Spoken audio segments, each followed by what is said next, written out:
안녕하세요. 제가 사는 곳은 안녕하세요. 미시간주에 있는 베리언 스프링스입니다. 2월엔 눈이 엄청 왔어요. 이젠 그 쌓였던 눈들이 녹기 시작하면서 봄이 오는 소리가 들리는 것 같네요. 계절의 변화는 항상 우리의 마음을 새롭게 해줍니다. 오늘도 새로운 마음을 주시는 하나님께 감사하며 함께 나눌 말씀의 제목은 창세기 13장에서 정했습니다.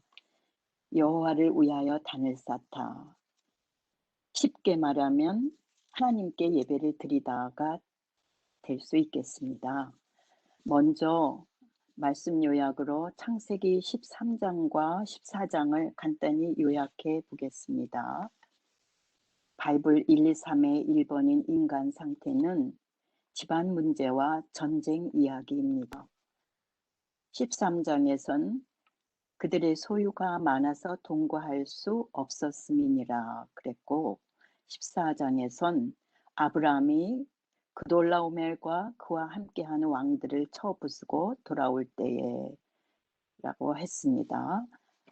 바이블 123의 2번은 여호와 하나님께서 아브라함에게 너는 너의 본토 친척 아비집을 떠나 내가 내게 지시할 땅으로 가라고 말씀하신 창세기 12장 1절의 연결입니다. 또한 창세기 13장 14절에서 17절 너는 눈을 들어 동서남북을 바라보라. 일어나 그 땅을 종과 횡으로 행하여 보라 입니다. 그리고 또한 바이블 123의 3번은 너의 이름을 창대케 하리니 너는 복의 근원이 될지라. 내가 내 자손으로 땅에 티끌 같게 하리니 라는 약속과 축복의 말씀입니다. 그러면 첫째, 인간의 상태인 집안 문제 그리고 전쟁 이야기를 먼저 살펴보겠습니다.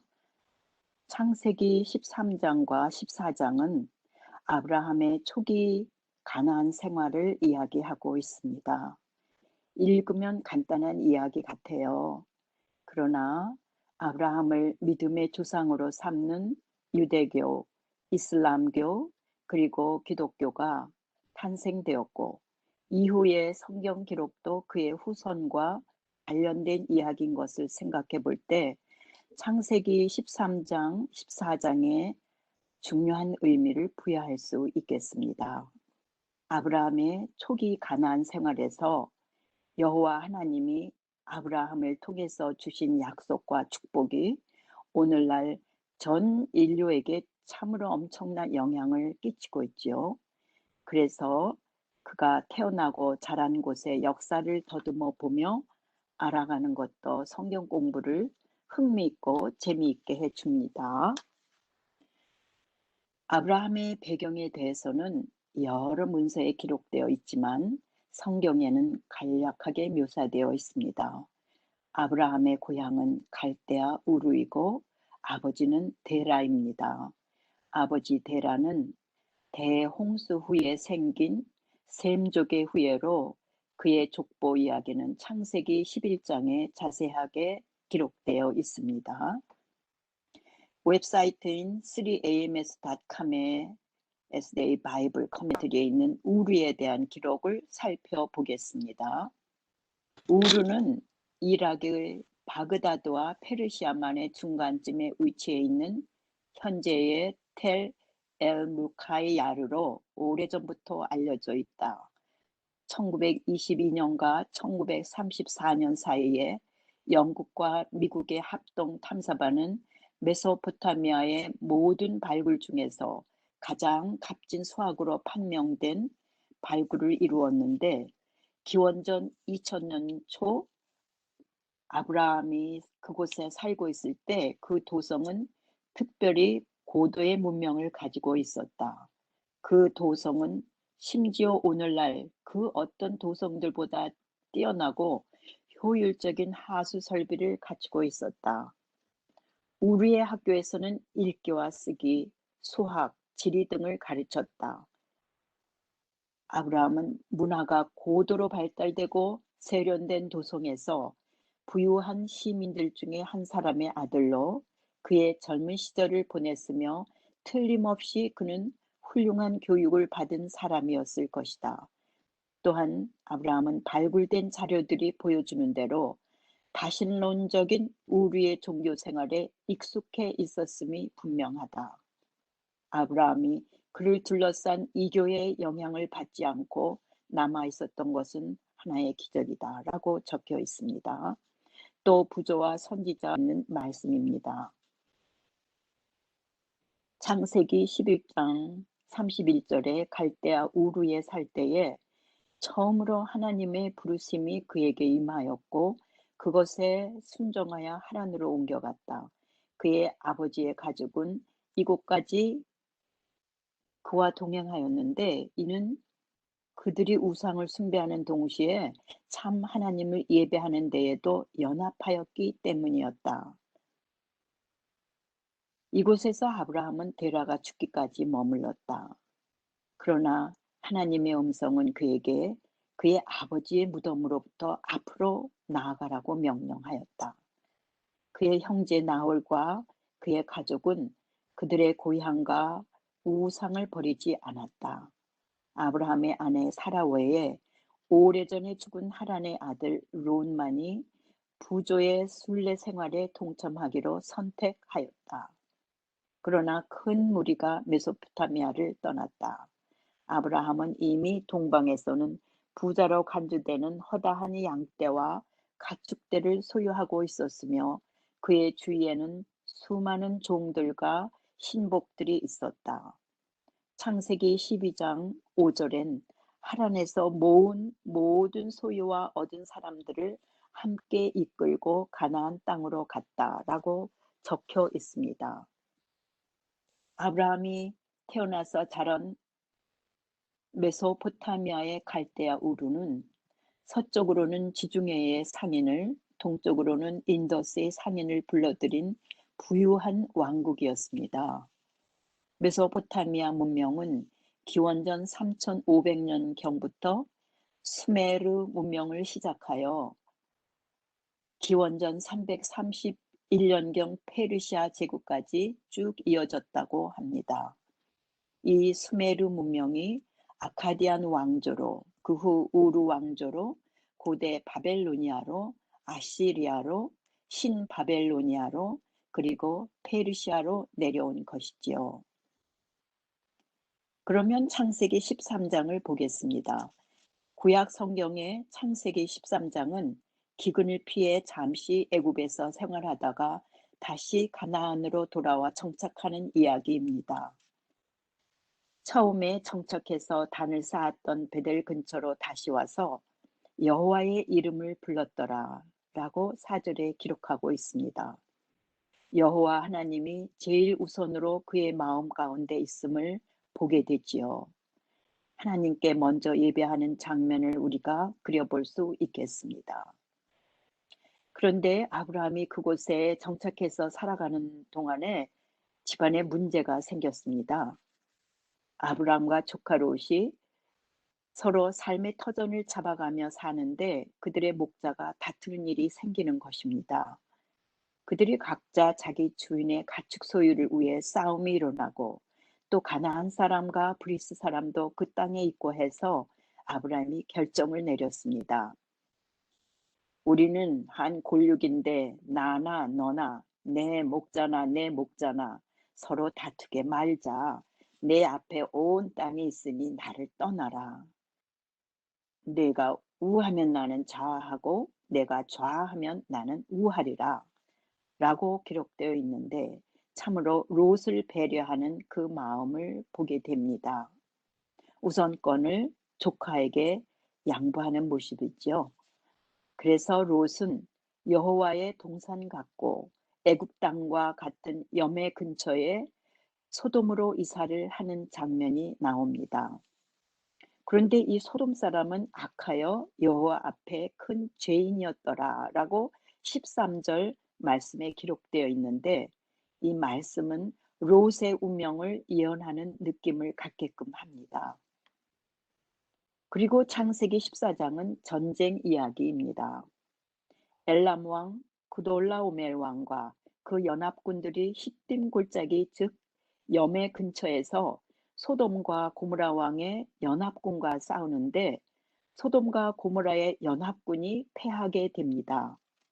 그래서 그때 소돔에 거하던 조카 롯도 사로잡히고 그의 재물까지 빼앗기는 상황이 일어나지요.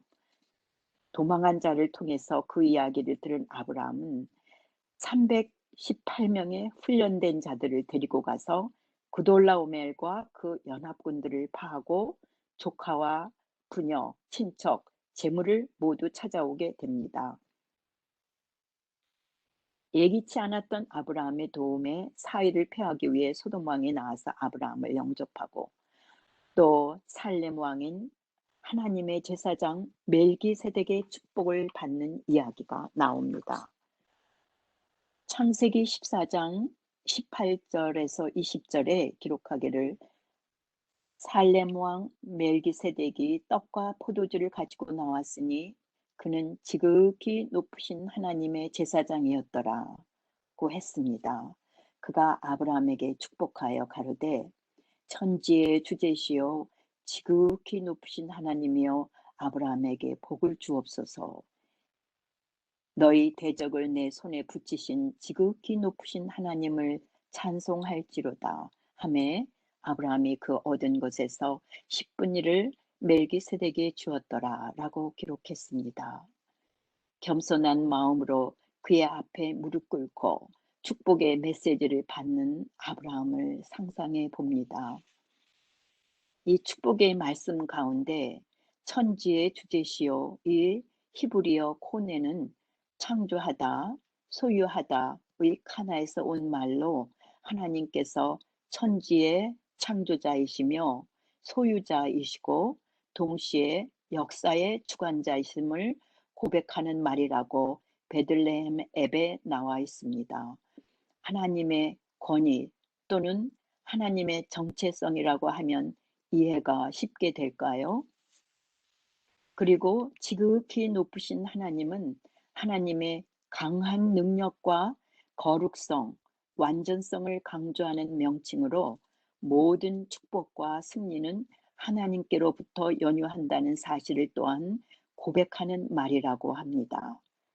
시편 57편 2절에 다윗이 지극히 높으신 하나님께 부르짖으며 곧 나를 위하여 모든 것을 이루시는 하나님께로다. 또 다니엘 3장 26절에 느부갓네살이 극렬히 타는 풀무 아구 가까이 가서 불러 가로되 지극히 높으신 하나님의 종 사드락 메삭 아벳느고야 나와서 이리로 오라 하매 사드락과 메삭과 아벳느고가 불 가운데서 나온지라 라고 기록되어 있습니다. 소돔 왕은 아브라함에게 한 가지를 제의했는데 사람은 내게 보내고 물품은 내가 가지라고 했을 때 자신을 위해서는 전리품을 포기하고 다른 협력자들의 몫은 챙겨서 보장해주는 그런 조치를 취한 것은 걸림돌이 될 수 있는 그의 제안을 배제하고 타인의 정당한 자유와 권리를 보장해주는 아브라함의 강한 의지를 엿볼 수가 있습니다. 바이블 123의 두 번째인 2번입니다. 창세기 13장 14절에서 17절엔 여호와께서 아브라함에게 나타나셔서 말씀하신 이야기입니다. 너는 눈을 들어 너 있는 곳에서 동서남북을 바라보라. 너는 일어나 그 땅을 종과 횡으로 걸어보아라. 내가 너와 내 자손에게 주리라. 내가 내 자손으로 땅에 티끌 같게 하리라 라고 말씀하셨지요. 그때엔 아브라함에게 자식도 없었는데 아브라함의 속마음은 어떠했을까요? 그 후 아브라함은 장막을 헤브론으로 옮겨갑니다. 그리고 그곳에 가서 여호와를 위하여 단을 쌓았더라 라는 말씀을 18절에 기록하고 있습니다. 여호와 하나님이 아브라함의 마음 중심에 있는 것을 또 볼 수가 있습니다.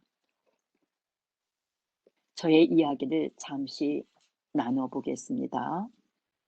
저의 이민 초기, 그러니까 70년대 후반과 80년대는 정착을 하면서 소유가 점점 늘어가는 시기였습니다. 시카고에서 7, 8년 사는 동안 두 아이가 생겼고 조그마한 연립주택과 뷰익 스테이션 왜곤인 조금 큰 자동차를 마련했지요. 그때는 이자율도 엄청 높았는데 젊어서인지 필요하다 하면 이렇게 장만해 가곤 했습니다. 그리고 아메리칸 드림을 위해 모두들 열심히 일을 하던 때였지요. 그리고 쉬는 날이면 한 가족이 다른 가족과 함께 피크닉을 가는 모습도 눈에 많이 띄던 그런 시기였습니다. 이민자들은 아이들 문제로 어머니를 초청하는 분이 많이 있었습니다. 어머니를 초청할 상황이 안 되면 많은 간호사들이 밤일을 택해서 밤에는 일하고 낮에는 자면서 아이들을 돌보았습니다. 아이들은 잠자는 엄마의 눈꺼풀을 열면서 "엄마, 눈 떠. 나하고 놀아." 하며 엄마를 보칩니다. 그래서 잠을 제대로 자지 못해 피곤한 몸을 이끌고 또 밤에 일을 나오는 동료의 모습을 그냥 덤덤히 바라보곤 하던 시절이었습니다. 저는 시부모님이 계셨기 때문에 그렇게 악조건은 아니었지요. 그러나 시부모님이 다른 형제와 함께 사셔서 그곳까지 아이들을 데려다주고 데리고 오고 하는 일도 쉬운 일은 아니었습니다. 그 당시엔 지금보다 더 춥고 눈도 훨씬 많이 왔던 기억이 나는데요. 눈이 밤새 온 날 아침엔 두 아이들을 깨워 준비시키는 마음이 더 바빠지고 스트레스를 많이 받게 되는 날입니다. 아이 하나는 등에 업고 하나는 손을 잡고 남편은 앞에서 삽으로 눈을 치우며 차 있는 곳까지 길을 만들며 걸어갔던 기억이 납니다. 그래서 많은 교우들이 이민 생활을 시카고에서 시작을 해도 몇 년 후에는 캘리포니아로, 아틀란타로, 플로리다주로 이사를 갔습니다. 직장 때문에도 그렇고 따뜻하고 눈 걱정을 안 해도 되는 온화한 곳을 선호했습니다. 그래서 이민 초기는 자주 이사를 하며 정착해 가는 모습을 볼 수 있었지요. 이민을 와서 정착하는 과정에 교회를 빼놓을 수가 없습니다. 고달픈 생활 가운데서도 교회에 나와 교우들과 함께 할 때엔 편안하고 즐거운 시간들이었습니다. 안식일에 차를 타고 교회에 갈 때엔 길거리에서 새까만 양복에 머리엔 깃발을 쓰고 손엔 그들이 보는 경전을 들고 몇 명씩 걸어서 회당에 가는 그런 유대인들의 독특한 모습을 보게 됩니다. 유대인들이 이사를 가는 곳에는 자동차를 타지 않고 걸어갈 수 있는 곳에 회당을 세우지요. 그리고 그곳에서 예배를 보고 그들의 모임이나 교육도 회당에서 하게 됩니다. 그래서 유대인들이 사는 곳에는 안식일에 정장을 하고 걸어서 회당에 가는 모습을 자주 목격하게 되었지요. 우리 한인 이민자들도 여럿이 모이면 교회를 세웠습니다.